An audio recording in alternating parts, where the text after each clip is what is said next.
Salut à toi, petit curieux! On se retrouve aujourd'hui dans une toute nouvelle vidéo qui va traiter du sujet animatronique. Avant d'attaquer cette vidéo, j'aimerais bien m'excuser pour ma longue absence qui était due à mon déménagement. Je voulais absolument finir la rénovation de mon lieu de tournage et de mon bureau avant de reprendre la vidéo pour vous proposer un environnement sympa pour vous comme pour moi. Cette vidéo aurait dû sortir beaucoup plus tôt, mais j'attendais le retour de certaines boîtes professionnelles pour pouvoir vous donner un maximum d'infos justes et ça a duré énormément de temps jusqu'à ce que j'ai eu les réponses. Donc maintenant, je peux vous proposer une vidéo assez complète sur le sujet et ça, j'en suis quand même assez fière. Donc qu'est-ce qu'un animatronique ? Ce sont des personnages, créatures, pilotés par électronique, mécanique ou pneumatique qui sont souvent inspirés de la réalité. En gros, pour résumer, ce sont des robots qui vont être gérés à distance par des télécommandes qui, elles, vont être gérées par un ou plusieurs animateurs techniciens.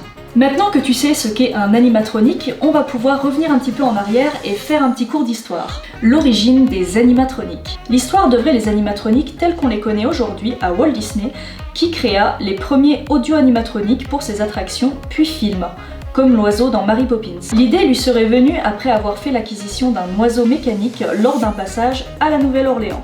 Le nom d'audio animatronique est donc déposé en tant que marque par Disney en 1964. Mais qu'est-ce qu'est un audio animatronique ? C'est un robot, c'est-à-dire un système électronique qui est placé à l'intérieur d'une marionnette et qui réagit par rapport à une bande son ou une musique. C'est les débuts de l'animatronique, mais en gros, un animatronique et un audio animatronique, c'est à peu près la même chose. Ce sont des systèmes qui encore aujourd'hui animent la plupart des attractions Disney, et pas que. Elles sont partout autour de nous. Ça, c'est une version méga simplifiée de ça, mais qui prendra cette fois-ci le nom d'animatronique, vu que ça ne vient pas de chez Disney. Pour réaliser cette vidéo, j'ai eu la chance de pouvoir visiter l'entreprise parisienne Animatronics, qui a gentiment accepté de m'ouvrir ses portes pour pouvoir me faire découvrir un petit peu l'univers des animatroniques. Il faut savoir que Animatronics travaille principalement dans le milieu du divertissement, c'est-à-dire parc d'attractions, théâtre, devantures de boutiques animées, etc.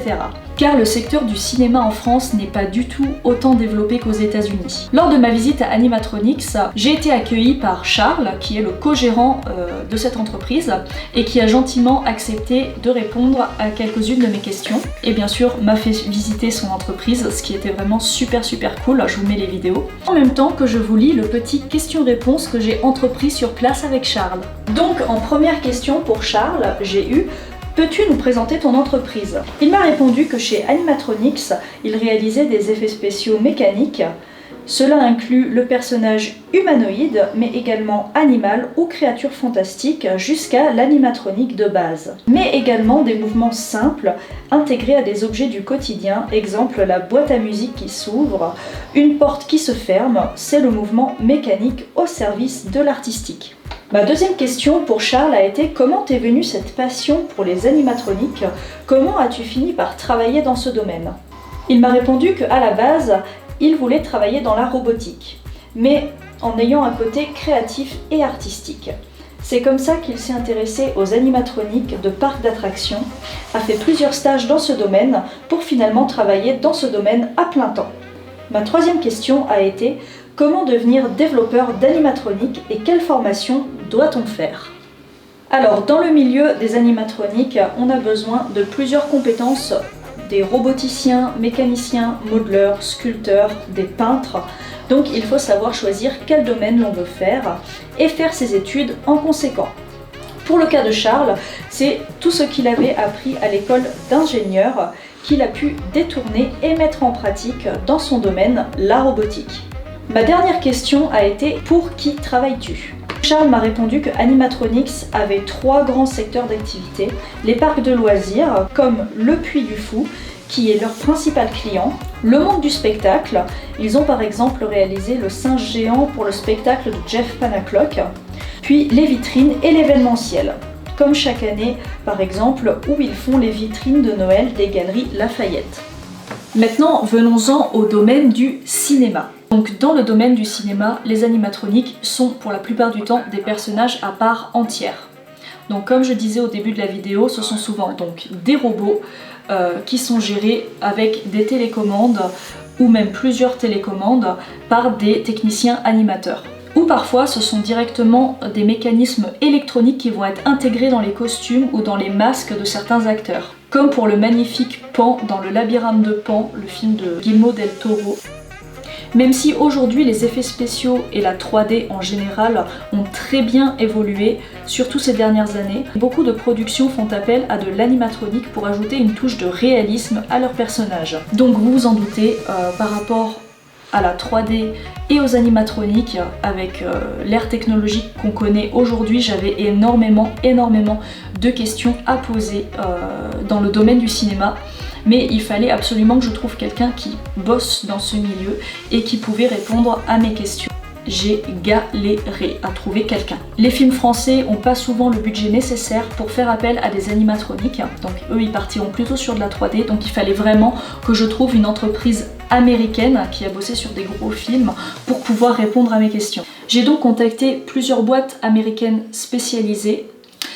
C'est resté sans réponse, pas étonnant. Et donc en attendant les réponses, malheureusement, j'ai encore une fois perdu du temps sur la vidéo. Puis j'ai reçu une réponse quasi inespérée de la Stan Winston School, et c'est carrément le cofondateur de l'école qui m'a répondu.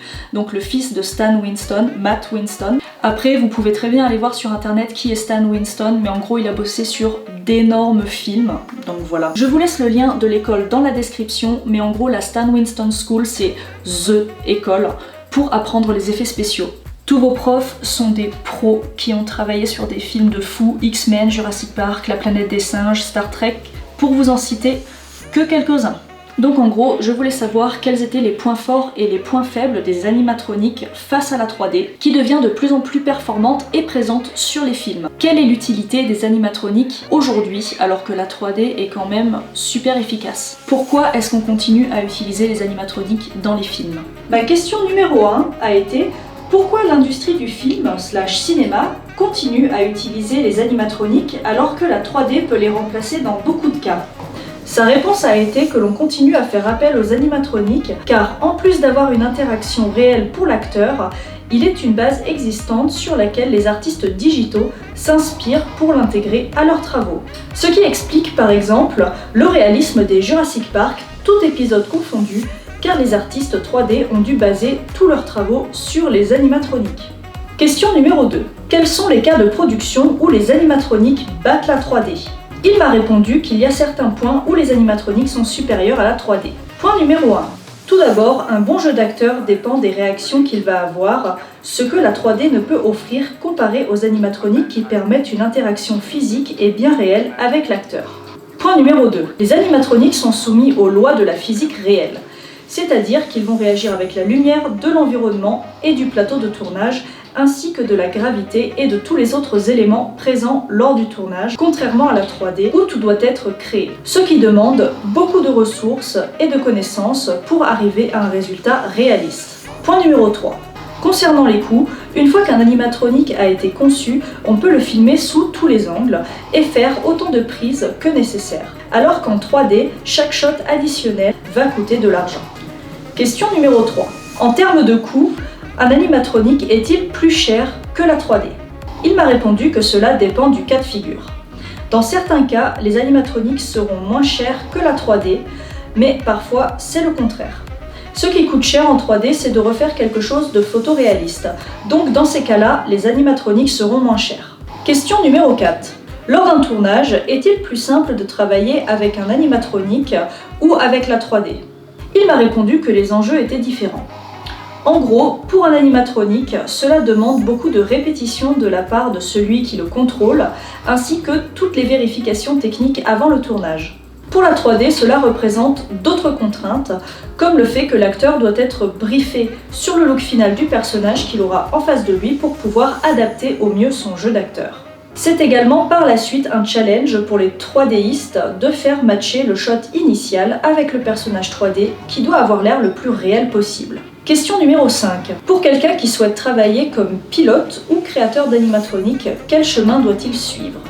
Il m'a dit que pour travailler dans ce domaine, il faut avoir une large gamme de compétences, design industriel, métallurgie, électronique, mécanique, ainsi que parfois même des compétences d'ingénieur. Il faut comprendre comment fonctionnent les machines et les organismes vivants, car la plupart des demandes d'animatronique sont des représentations d'êtres vivants. Question numéro 6. Avant de rejoindre votre école, que peut-on faire pour se préparer au mieux? Il m'a dit que les qualités principales exigées sont la passion et la curiosité. Pas de bagages, ni de connaissances nécessaires. Tout s'apprend à la Stan Winston School. Voilà, donc on peut conclure que les animatroniques, comme la 3D, ont de très beaux jours devant eux, et ça, c'est plutôt cool. Si tu es encore là, merci d'avoir regardé la vidéo jusqu'au bout. J'espère que cette vidéo t'aura plu et que le sujet t'aura autant passionné que moi. Je voulais absolument faire une vidéo sur les animatroniques parce que c'est vraiment quelque chose qui me fascinait depuis que j'étais gamine.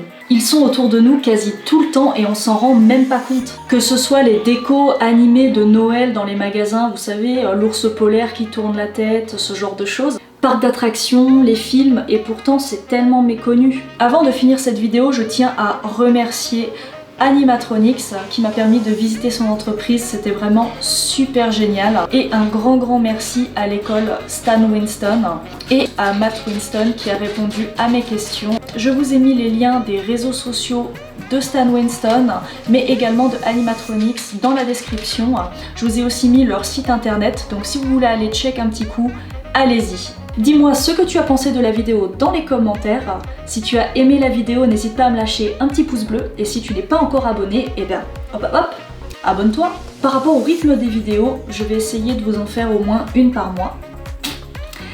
Mais bon, avec mon travail et tout, c'est quand même assez compliqué, donc je vais voir ce que je peux faire. Mais en tout cas, je vous remercie du soutien que j'ai à chaque fois que je sors une vidéo, surtout la dernière vidéo que j'ai faite sur les axolotes, même si c'était absolument pas ce que je poste d'habitude, ça m'a fait vraiment plaisir de pouvoir partager une passion avec vous. N'hésitez pas si vous voulez d'autres vidéos dans ce style, en tout cas ça me ferait très plaisir.